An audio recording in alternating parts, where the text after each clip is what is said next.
about you niggas want to take yourselves more serious. Cause in my travels, cause you make it hard for real niggas like me. You understand? Because when I go out into the world and have to communicate with different kind of people and stuff like that, specifically, you know what I'm saying? These lovely ladies, right? I'm always being met with this look of surprise if I don't want to be disrespected. You know what I'm saying I'm always met with this whole look of like, well, you know, that's normal for me to talk to you that way. Nigga, what?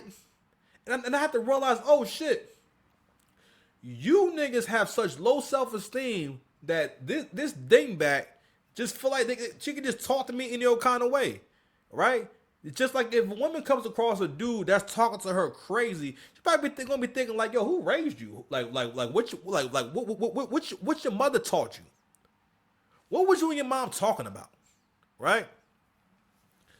So one example that I brought up from a, just what jumps out at me when I think about a time where Ebro was like completely off, and it really exemplifies like how he thinks. The thing is, when you're that high up, you're supposed to have 3 or 4 different people thinking for you and give you information and counseling you. The higher up men go, the more counsel they get. They're not just winging it. Come to find out, as soon as I saw him light that blunt, listen, sorry smokers, I'm sorry, light that cone. When I seen him light that cone, I figured out mad things about him all at one time. I said, this some weed head shit. So while leading what used to be a media powerhouse, at least culturally, right? When we think about the talent that was there, Fun Flex, Angie Martinez, and Cypher Sounds and DJ Enough, and all these people who had legendary. I think K-Slate might have been a 105. You had Clue. Clue had a night up there. If you an old nigga, you remember like the Clue tapes are like what the Spotify playlist is now. And you had to wait for them shits, and some of it was hit and miss, right? But a lot of careers were made off those leaked tracks or those unreleased tracks that was on there. You were able to try out records on the mixtape, right, and see if people like it and fuck with it, right? But you was also what people look forward to the most, right? And what became a staple on mixtapes was a DJ will work with certain artists, right, and have the artists do freestyles. So the intro to the tape will be a freestyle. That's how I first heard Joe Budden the first time. He was a freestyle on a Clue tape, right? So it was a mixed. I'm sorry for the young niggas. It's a CD. It will come in a jewel case. All right. There'll be a little slot to slide the album cover, the album book in the front. In the back, you had to take it apart, and it would be the trap list and whatnot for all you young whippersnappers out there. You know what I'm saying? I'm 38 years old. You know what I mean? You know what I mean? Relax. Because I always respected your hairline on television. Anyway, let's not stray too much from the plot. But going back to that story, right? So I believe this is either when Cass is about to battle disaster or when Sue Surf is on it. At this point, battle rap starts getting so much press that these artists start getting featured on Hot 97. They start actually coming on Hot 97. Pause.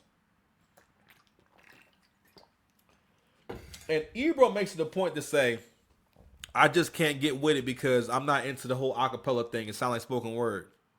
Now, mind you, this is modern battle rap. This is how battle rap is mostly done everywhere. Not only that, battles can happen anywhere. There are so many leagues. You can look at battles all day long from really talented people too, right? And including myself. YouTube, Six Paths, Dice Versus. Go ahead and run my views up. Watch my whole catalog. You feel me? But you can watch that all day long. But it never went back to on beats. Like there are certain, it's like one league that does on beat battles. Now I think on beat battles can be cool, but I think it's a whole different kind of battle. But I think they need to happen more. But we don't really battle on beat like that, right? And we don't battle on beat in person. Now when they used to battle on beat, that's an early 2000s thing. Go look up Freestyle Friday. You have to go look up Freestyle Friday just to see what it looks like for people to battle on beat and battle over the beat. And again, it's a bit of an antiquated thing. And if you follow me on this right here, that should have showed people back then, or at least I always thought that was odd, because it's like, all right, well, no, it's not better on beat. This is a whole different thing, and then it's a very much an elevated art form. One of the reasons why battle rap became so dope is because Being as though it's not on beat, you don't have to rap to this track the entire time. So if I want to slow it all the way down, if I want to stop, matter of fact, you can't really stop and talk shit. If you get a big crowd reaction and whatnot, you have to jump back on beat in order to rap some more. And then you have to have a DJ that's intuitive enough to know to loop the beat, right? Because one of the things that we love about battles is that there's going to be crowd participation, and that's one of the things about going to a battle. You got to understand you really do have a responsibility as a crowd to hype the battle. So it's not about who you think is the best. You destroy the fucking footage when you watch battles and don't react. Just be looking at shit and just watching. That is the corniest shit ever. Don't be on camera. Matter of fact, don't be there, because it's a whole show, and you are a part of that show. Really, any live performance. If you're going to any live performance, you have to understand you are a part of the performance. But anyway, so the point was that we think about all the history that happened since then, and a thing that became, and even by that point, they were doing battle rap pay-per-views. That hadn't really been done before with Total Slaughter. I'm not sure how or why he was involved, but he was at the event. I remember Star was at that event. He was covering the event, right? And Star used to fuck with battle rap heavy. He used to be around battle rap heavy. Kind of back around like the 2010, 2013-ish, you know what I'm saying, kind of era. Let's go ahead and play this Ebro drum real quick. Let's get into it. Pause. The way they trying to get to these bags that these VCs got raised some capital. They don't really care, like, especially for like a Hot 97 and a WBLS. They don't give a fuck about hip hop or black music or black community. I don't give a fuck about none of that. Yo, clip this. You know what's ironic, bro? You don't give a fuck about hip hop and black community. You don't give a fuck about none of that shit. This was the most, like, and I hate to keep bringing politics into it, but this mindset has to die. This whole thing of I didn't learn nothing. There was no reason. I'm not responsible for why I got fired at all, or not even that. I could have done this better. I could have done that better. This is where I felt that. This is what I promised all the people who support me, all the people who rock with me. This is what I'm promising moving forward. Okay, bro, you can't be rocking the salt and pepper beard and making the same mistakes. You understand? Not only that, for the position that you have, and of course, you know, listen, I mean, I'm a smoker too. You can do what you want to do. Making a video for someone that's as high up as you are in terms of where you can be in your field, in your respective field and everything, doing a video and lighting the L, it says so many different things to me. One of the things it says to me is that you are not as serious as you think you are. It'll be one thing if actually no, we can't do that. You are not as serious as you think you are. Also, and again, a lot of this has to do with the fact that, bro, you guys are washed.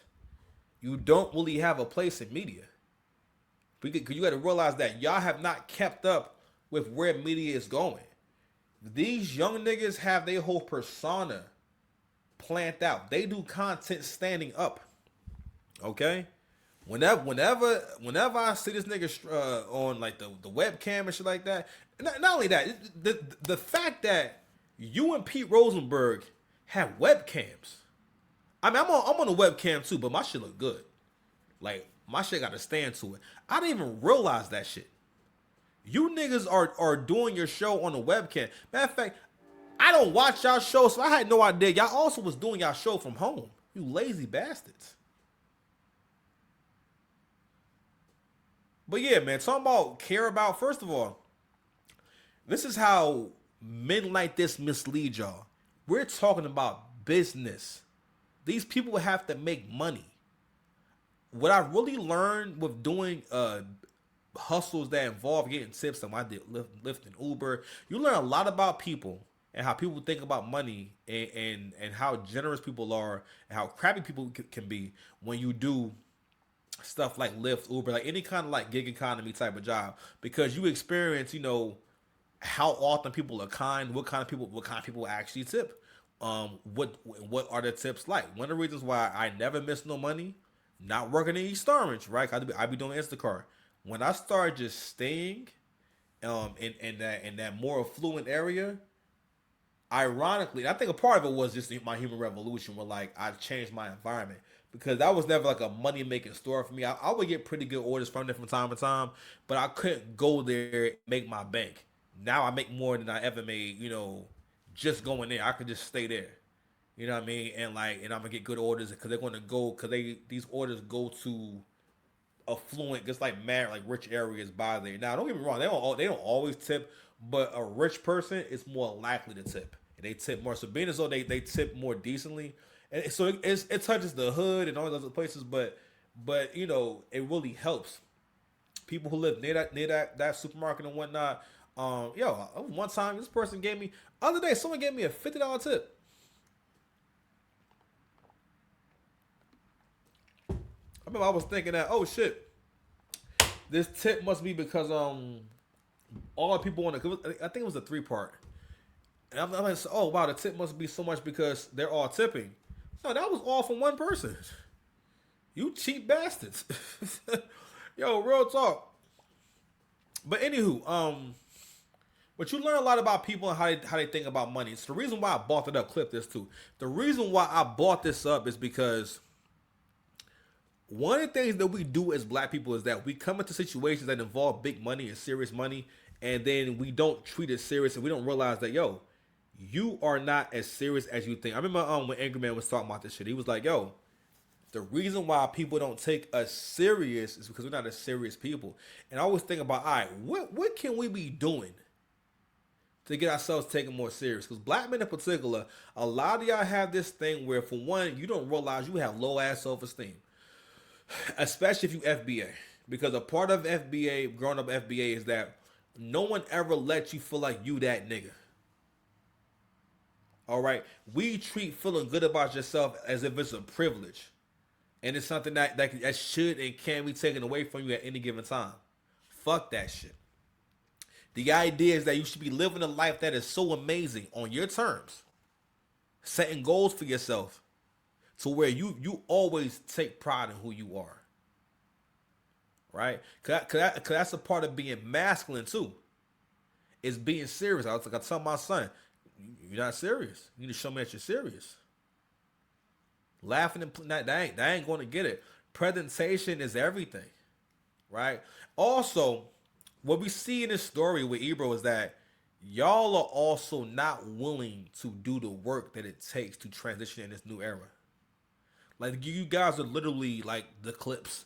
One of the reasons why Ebro, I think, also liked to see the situation with Drake and wanted to push the narrative of Drake getting whooped in this battle. For the most part, when people argue about, clip this too, when people argue about the Kendrick and Drake battle, they argue from the standpoint of, I'm listening for Kendrick to win. I didn't actually listen to Family Matters. I wasn't really listening. Because listen, I had to learn psychologically, right, when watching battles. When I first started watching battles, if I liked the other person more or was more familiar with the other person, I would have a hard time accepting that they lost. Or I would feel the emotion of, I don't like that you lost, or that person is getting my guy. And if I could see a